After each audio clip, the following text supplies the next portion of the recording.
दक्ष चौकन्ना था। तभी गुलजीत उसके पास पहुंची और उसने गंभीर लहजे में कहा, रक्त समुदाय के 6 में से 4 सेनापति मारे जा चुके हैं। 4 महामहिमों में से एक की मौत हो चुकी है, जबकि दूसरे घायल हैं।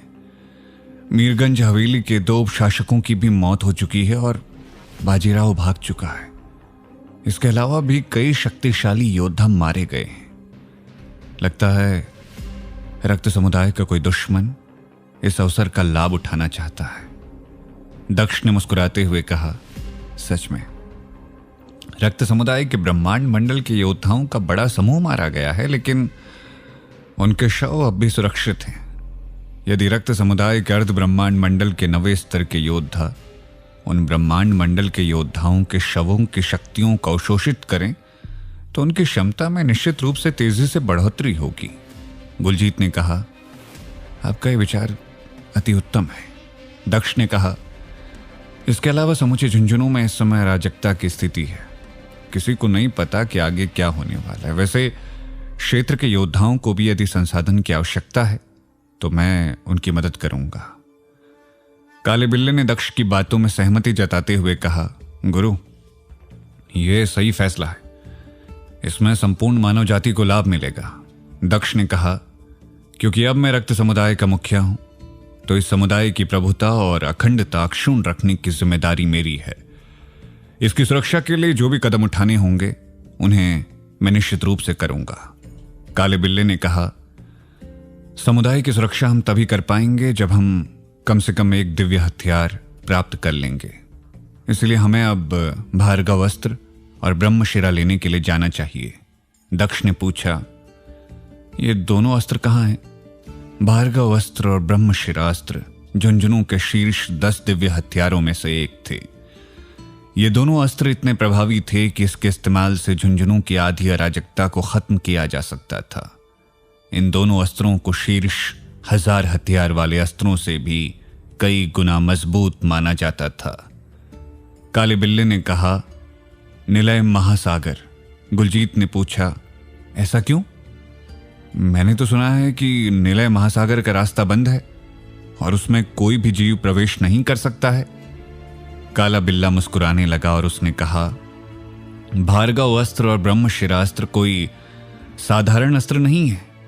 असाधारण वस्तु को प्राप्त करने के लिए जोखिम तो उठाना ही पड़ता है ना। निलय महासागर जाने का रास्ता बंद नहीं है, बल्कि कठिनाइयों से भरा हुआ है। दक्ष ने कहा, क्या तुम्हारा वास्तविक शरीर निलय महासागर में ही कैद है? काले बिल्ले ने अपना सर हिलाया और कहा, हाँ, आप जब अपन का शरीर वापस दिलाने में मदद करेंगे तो अपन की क्षमता द्वितीय हो जाएगी। अपन सभी की रक्षा करेगा और सबसे मजबूत साथी बनकर दिखाएगा। साधिका आगे बढ़ी और काले बिल्ले के माथे पर हाथ फेरते हुए उसने कहा, वाह, तुम तो भले जीव लगते हो। तुम्हारी मंशा वाकई प्रभावित करने वाली है। तुम हम सब की रक्षा करोगे। दक्ष और गुलजीत जानते थे कि काले बिल्ले को बढ़ा चढ़ाकर बोलने की आदत है, इसलिए उन दोनों ने काले बिल्ले की बातों को गंभीरता से नहीं लिया। हालांकि काला बिल्ला जिन 2 अस्त्रों को पाने के बारे में बातें कर रहा था, उन्हें पाने के लिए निलय महासागर की यात्रा पर जाने की सहमति देनी पड़ती। यदि दक्ष उनमें से एक भी अस्त्र को पाने में सफल हो जाता तो भले ही झुंझुनू कितनी ही अशांत क्यों ना होती, दक्ष खुद को सुरक्षित रखने में कामयाब हो जाता। जाने से पहले काले बिल्ले ने कहा, भार्गव अस्त्र और ब्रह्मशिरास्त्र के अलावा भी वहां बहुत कुछ है। सीधे तौर पर कहूं तो एक एक चीज अद्भुत है। दक्ष ने कहा, उदाहरण के लिए? काले बिल्ले ने कहा, ब्रह्मवटी। असंभव, ऐसा हो ही नहीं सकता। ब्रह्मवटी को कई 1000 साल पहले पूरी तरह से नष्ट कर दिया गया। साधिका को काले बिल्ले की बात पर यकीन नहीं हुआ। उसे पहले से ही संबंध में जानकारी थी कि ब्रह्मवटी का अस्तित्व अब इस दुनिया से पूरी तरह खत्म हो चुका है। ब्रह्मवटी को प्राचीन काल में 6 ब्रह्मांड मंडल के योद्धाओं ने मिलकर तैयार किया था।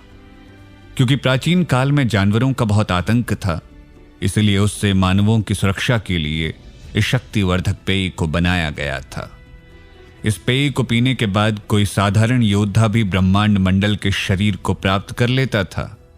हालांकि इस पेय की पहली खेप बनाने के बाद जंगली जानवरों ने उन 6 योद्धाओं पर ही हमला कर दिया और इस दौरान ब्रह्मवटी बनाने के जो सूत्र थे वो जानवरों के हाथ में ना जाएं, इसलिए उन 6 योद्धाओं ने सूत्रों को नष्ट कर दिया। जो कुछ भी साधिका जानती थी उसे सभी के साथ उसने साझा किया। काले बिल्ले ने कहा, तुम जो कुछ भी जानती हो उसे जंगली जानवरों द्वारा फैलाया गया है। दक्ष ने पूछा, तो जंगली जानवर इंसानों को कैसे बता सकते हैं कि ब्रह्मवटी का सूत्र निलय महासागर में रखा हुआ है? क्योंकि यदि मानव योद्धाओं ने निलय सागर में प्रवेश कर लिया और उस सूत्र को अपने कब्जे में ले लिया तो फिर वो जंगली जानवरों को बहुत नुकसान पहुंचाते। उन सूत्रों पर मानव योद्धा ही काम कर सकते थे, जंगली जानवरों के लिए बेकार था। एक पल की चुप्पी के बाद दक्ष ने गंभीर लहजे में पूछा, मजाक बंद करो और सच सच बताओ कि ब्रह्मवटी का सूत्र निलय सागर में है या नहीं। काले बिल्ले ने आह भरी और कहा, अपुन ने जो कुछ भी कहा है वो सच है, उस पर शक नहीं किया जाना चाहिए। दक्ष ने कहा, हमेशा मजाक अच्छा नहीं लगता, कभी कभी गंभीर भी बनो। मैं सटीक उत्तर नहीं जानना चाहता हूं। दक्ष के लिए ब्रह्मशिरा और भार का वस्त्र केवल कहानी की तरह था। बहुत हद तक संभव था कि वो इसे ढूंढने में सफल ना हो पाए, लेकिन ब्रह्मवटी को दक्ष ने देखा था। मृणालिनी ने जब मुंडा समुदाय वारिस के चयन के लिए समारोह का आयोजन किया था तो उसने मानव योद्धाओं को ब्रह्मवटी का सेवन कराया था। लोगों का मानना था कि ब्रह्मवटी के अंतिम घूंट को उसी समारोह में पीकर खत्म कर दिया गया था। उस ब्रह्मवटी के सेवन के बाद वारिसों की ताकत में तेजी से बढ़ोतरी हुई थी, यानी ब्रह्मवटी के बारे में जो बातें कही जा रही थी वो बिल्कुल ही सही थी। यदि दक्ष को वो सूत्र मिल जाते तो निश्चित रूप से वो बड़े पैमाने पर इसका उत्पादन करता ताकि झुंझुनू का प्रत्येक योद्धा अपनी क्षमता को तेजी से विकसित करने में कामयाब हो सके। काले बिल्ले ने कहा, अपन विद्या कसम खाकर कह रिया है कि ब्रह्मवटी का सूत्र अब भी निलय महासागर में है। काले बिल्ले ने जब दक्ष को आश्वस्त कराया तो फिर दक्ष ने कहा, अगले 2 दिनों में हम निलय महासागर की यात्रा पर निकलेंगे। 2 दिन में क्यों, अभी क्यों नहीं?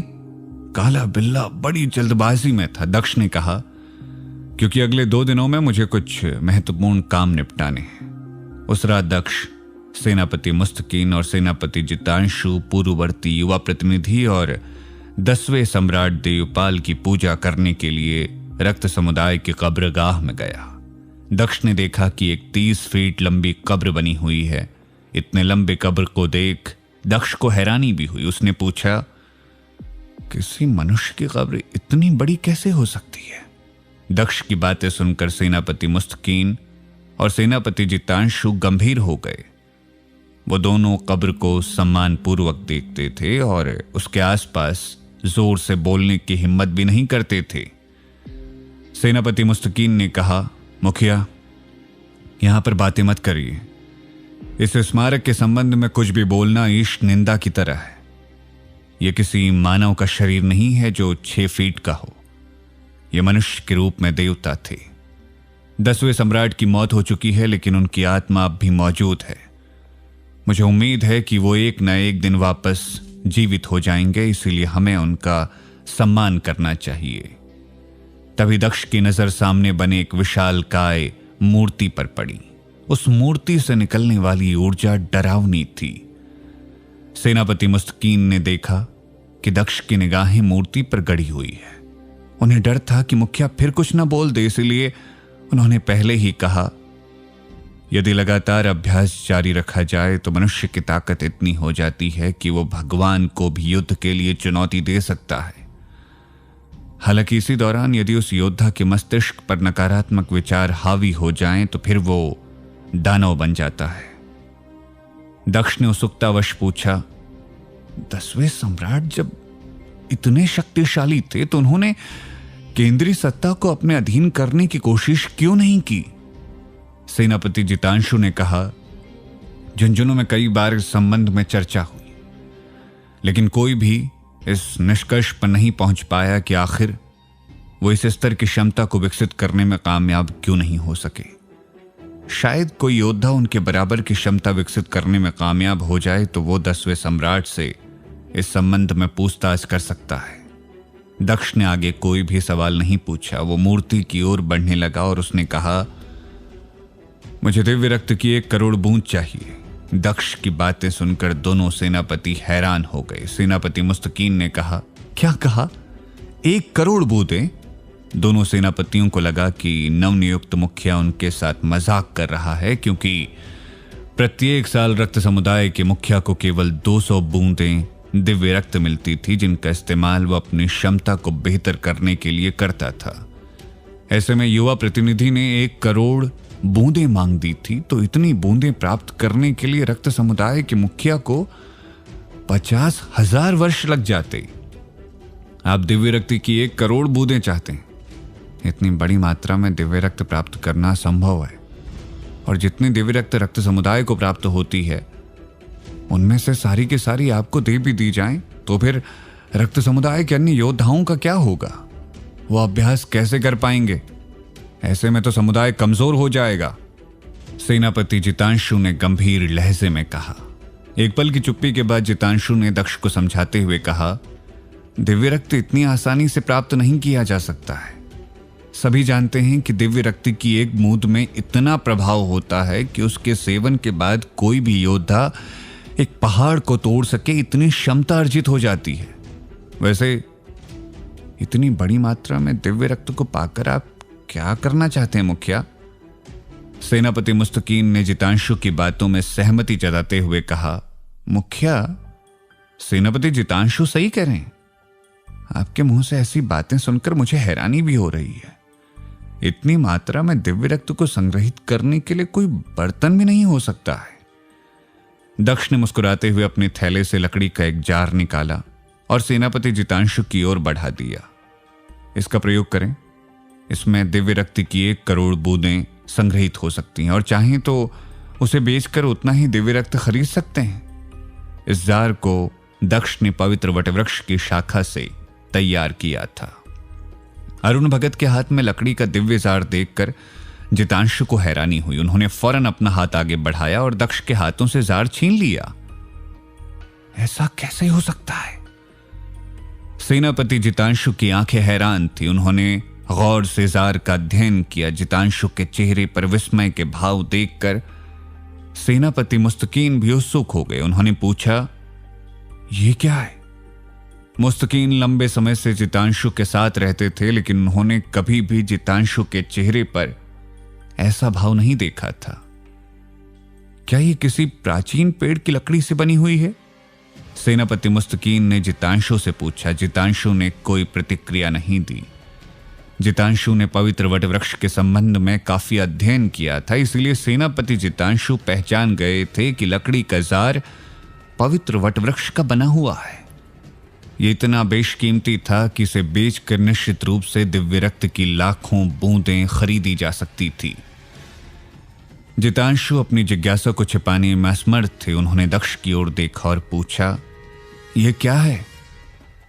सेनापति मुस्तकीन ने जितांशु के कंधे को पकड़ लिया और उन्हें झकझोरते हुए पूछा, क्या है, मुझे बताएं। जितांशु की निगाहें दक्ष की ओर मुड़ी और उन्होंने कहा, क्या ये पवित्र वटवृक्ष की लकड़ियों से बना हुआ है? क्या दक्ष इस बात को स्वीकार करेगा?